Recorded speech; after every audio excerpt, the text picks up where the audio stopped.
Hey, and today I'm going to show you how to adjust the travel limits on this LiftMaster 3255 Garage Door Opener. See these screws right here? These are what you use to adjust the travel. One is down travel, the other one is for up. I'm going to show you.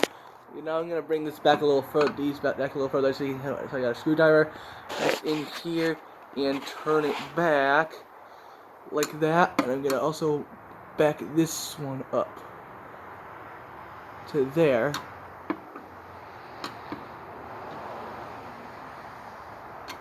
And we'll see where this ends up.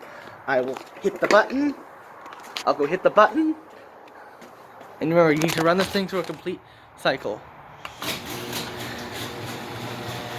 We'll see where this one's going down.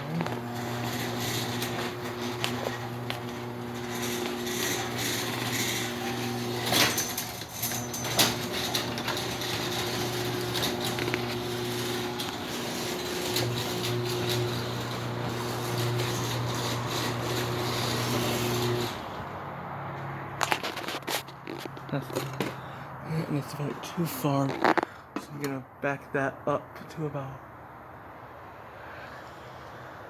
Back that up. And then okay, that's about an inch. That's all you need to do to adjust it. Thanks for watching.